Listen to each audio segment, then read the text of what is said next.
मुन्ना शुक्ला और मंटू तिवारी को जो है आजीवन कारावास की सजा हुई है।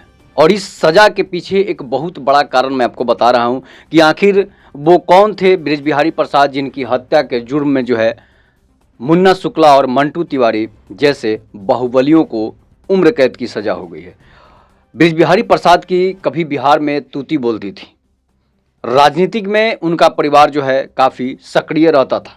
हम बात कर रहे हैं बृज बिहारी प्रसाद को लालू प्रसाद यादव का आँख कान और नाक जाना जाता था। सरकार में प्रसाद काफ़ी पावरफुल थे। उनकी हत्या के बाद पत्नी रमा देवी और भाई श्याम बिहारी प्रसाद राजनीतिक में आए। कुछ साल बाद सांसद और विधायक भी रहे, लेकिन अब दोनों राजनीतिक में अलग थलग पड़ गए हैं। बिहार के चर्चित मंत्री बृज बिहारी प्रसाद हत्या केस में सुप्रीम कोर्ट का फैसला आया है। कोर्ट ने 2 आरोपी मुन्ना शुक्ला और मंटू तिवारी को आजीवन कारावास की सजा सुनाई है। पूर्व सांसद सूरजभान सिंह समेत 6 आरोपी बरी कर दिए गए हैं। लेकिन क्या आप जानते हैं कि बृज बिहारी प्रसाद कौन थे? बृज बिहारी प्रसाद की क्या औकात थी? बृज बिहारी प्रसाद की हैसियत क्या थी? सूरजभान सिंह और मुन्ना शुक्ला से उनकी सियासी रंजिश कैसे शुरू हुई थी? मोतिहारी के आदापुर में एक गांव है भेड़ियाही। यहीं पर 20 जुलाई 1949 को बृज बिहारी प्रसाद का जन्म हुआ था। गांव में शुरुआती पढ़ाई लिखाई करने के बाद बृज बिहारी प्रसाद पढ़ने के लिए मुजफ्फरपुर के एमटी कॉलेज आ गए। कहा जाता है कि उनके छात्र राजनीतिक से जुड़ाव हो गया। इससे ज़्यादा बृज बिहारी प्रसाद को 1990 के पहले की कोई कहानी लिखित नहीं है। हालांकि यह जरूर जाना जाता है कि राजनीतिक में आने से पहले बृज बिहारी प्रसाद ठेका पट्टा का काम करते थे। 1990 में लालू यादव की पहल पर उन्हें पूर्वी चंपारण आदापुर सीट से जनता दल ने टिकट दिया। बृज बिहारी ने इस चुनाव में माले के मुक्ति नारायण राय को करीब 25,000 वोटों से हरा दिया। चुनाव बाद जनता दल की सियासी तिक्रम की वजह से लालू प्रसाद यादव मुख्यमंत्री बनने में कामयाब रहे। बृज बिहारी प्रसाद को भी लालू ने अपने कैबिनेट में शामिल कराया। ग्रामीण विकास विभाग में उप मंत्री बनाए गए। इसके बाद 1993 में जनता के दल में बड़ी बगावत शुरू हो गई। बगावत का बिगुल फूंका राजपूत नेता आनंद मोहन ने। 1993 के वैशाली चुनाव में आनंद मोहन ने लालू के उम्मीदवार के सामने अपनी पत्नी को उतार दिया। आनंद मोहन उस वक्त स्वर्ण रक्षा का झंडा लिए मैदान में उतरे थे। लालू पिछड़ी जाति की राजनीति पर फोकस जमाए हुए थे। भूमिहार बहुल वैशाली में लालू यादव के साथ खेला हो गया और आनंद मोहन की पत्नी लवली आनंद चुनाव जीत जाती है। इस चुनाव के बाद मुजफ्फरपुर के मतगणना केंद्र से आनंद मोहन ने ऐलान कर दिया कि 1995 में लालू को सत्ता से बेदखल कर देंगे। कहा जाता है कि लालू ने इसके बाद पिछड़ों की गोलबंदी शुरू कर दी और तिरहुत और मिथिलांचल में आनंद मोहन को घेरने के लिए बृज बिहारी प्रसाद को आगे कर दिया। इसके बाद बृज बिहारी प्रसाद और आनंद मोहन के बीच शुरू होती है सियासी अदावत। 1995 के चुनाव प्रचार के दौरान केसरिया से आनंद मोहन के उम्मीदवार छोटन शुक्ला की 6 साथियों के साथ हत्या कर दी जाती है। छोटन शुक्ला उस वक्त आनंद मोहन के दाहिने हाथ माने जाते थे। बृज बिहारी प्रसाद को हत्या का आरोपी बनाया जाता है। यह आरोप उस वक्त बृज बिहारी प्रसाद के ऊपर लगा था। 1995 में लालू जब दूसरी बार मुख्यमंत्री बनते हैं तो अपनी सरकार में बृज बिहारी प्रसाद का कद बढ़ा देते हैं। बृज बिहारी उप मंत्री से सीधे कैबिनेट मंत्री में शामिल हो जाते हैं। उन्हें विभाग मिलता है विज्ञान और प्रौद्योगिकी का। हत्या के बाद और पत्नी ने उनकी राजनीतिक विरासत को संभाली थी। 1998 के जून महीने में पटना के IGMS हॉस्पिटल में बृज बिहारी प्रसाद की हत्या कर दी जाती है। हत्या का आरोप छोटन शुक्ला के भाई मुन्ना शुक्ला, उस वक्त के दबंग नेता सूरजभान सिंह, माफिया राजन तिवारी पर लगता है। कहा जाता है कि तीनों की तिकड़ी ने यूपी के मोस्ट वांटेड अपराधी डॉन श्री प्रकाश शुक्ला के जरिए बृज बिहारी प्रसाद की हत्या करवाई थी। बृज बिहारी की हत्या के बाद उनके भाई श्याम बिहारी प्रसाद, पत्नी रमा देवी उनकी विरासत को संभालने सियासी मैदान में उतरते हैं। श्याम बिहारी 2010 तक भाई की सीट आदापुर से विधायक का चुनाव लड़ते रहे और वे कई बार विधायक भी बने। वहीं उनकी पत्नी रमा देवी 2019 में शिवहर से लोकसभा की सांसद चुनी गई थी। 2024 के चुनाव में राजनीतिक समीकरण की वजह से बीजेपी ने टिकट काट दिया। वर्तमान में रमा देवी राजनीतिक में अलग थलग चल रही हैं और जो है शिवहर सीट से आनंद मोहन की पत्नी लवली आनंद सांसद हैं।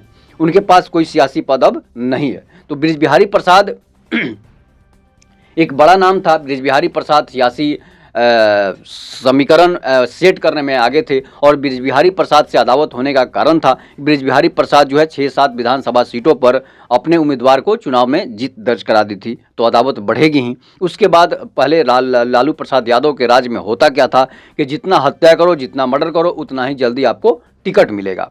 इस बीच बृजबिहारी प्रसाद लगातार हत्या दर हत्या करते जा रहे थे। बृजबिहारी प्रसाद पर बहुत सारी हत्याओं का आरोप था। इसके बाद मेधा घोटाले में भी बृजबिहारी प्रसाद का नाम आया था, जिसमें करोड़ों हजारों करोड़ रुपए की घोटाले हुई थी। सीबीआई जो है उनको पकड़ने के लिए, उनको गिरफ्तार करने के लिए उनके घर पहुंचती है, उनके आवास पहुंचती है। उसके बाद बृजबिहारी प्रसाद सीने में दर्द का बहाना बनाकर आईजीएमएस में एडमिट हो जाते हैं।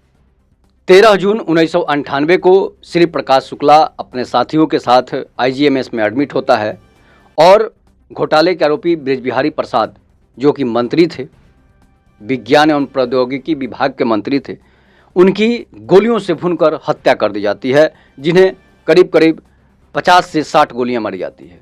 और वो जब टहल रहे थे, शाम का समय था, एक जगह हल्का सा अंधेरा था, वहीं पर वो टहलते हुए अचानक चले जाते हैं। 2 राजदूत बाइक आती है और ताबड़तोड़ गोलियां चलती है। बाकी कमांडो जो है वो भाग खड़े होते हैं। उनका एक अंगरक्षक था, उनका एक निजी बॉडीगार्ड था, जिसकी भी हत्या हो जाती है। करीब करीब 3 से 4 लोगों की वहाँ पर हत्या हो जाती है। अब ये आरोप लगता है मुन्ना शुक्ला पर, राजन तिवारी पर, इसके बाद मंटू तिवारी पर। तो सूरजभान सिंह पर भी आरोप लगता है, लेकिन सूरजभान सिंह, राजन तिवारी सारे लोग बड़ी हो जाते हैं और मुन्ना शुक्ला जो कि राजद के नेता हैं, मंटू तिवारी को उम्र कैद की सज़ा हो जाती है। हालांकि ये सज़ा 2014 में ये सज़ा से हाई कोर्ट ने इन लोगों को, सभी लोगों को बरी कर दिया था, इसलिए कि जो भी समस्या रही हो। और पत्नी रमा देवी जो है फिर से अपील करती है, बीजेपी की सांसद बनती है और फिर से सुप्रीम कोर्ट में अपील करती है और सुप्रीम कोर्ट जो है फिर से उन्हें उम्र कैद की सज़ा दे देता है। तो राजनीतिक में ये सब चलते रहता है। और मुन्ना शुक्ला के भाई छोटन शुक्ला सहित 6 लोगों की भी हत्या हो गई थी 1994 में। 1994 में जब आनंद मोहन चुनाव प्रचार के दौरान अपने उम्मीदवार छोटन शुक्ला को टिकट दिए थे और छोटन शुक्ला अपना प्रचार करके चुनाव प्रचार से आ रहे थे, इसलिए कि छोटन शुक्ला का क्रेज जो था काफ़ी बढ़ा हुआ था और छोटन शुक्ला चुनाव जीतने वाले थे। लेकिन बृजबिहारी प्रसाद और उनके गैंग ने मिलकर छोटन शुक्ला की हत्या करवा देता है। हत्या करवाने के बाद छोटन शुक्ला 6 साथियों के साथ मारे जाते हैं। पुलिस की वर्दी में आते हैं लोग, गाड़ी उसके अम्बेसडर कार को रुकवाते हैं और ताबड़तोड़ गोलियां चला देते हैं। छोटन शुक्ला समेत 6 लोगों की हत्या हो जाती है। उसके बाद राजनीतिक में सियासी भूचाल आ जाता है। आनंद मोहन अपने साथियों के साथ, अपने सभी राजनीतिक दल के लोगों के साथ जो है आंदोलन, धरना प्रदर्शन करते हैं, जिसमें जो है डीएम जी कृष्णैया की भी हत्या हो जाती है।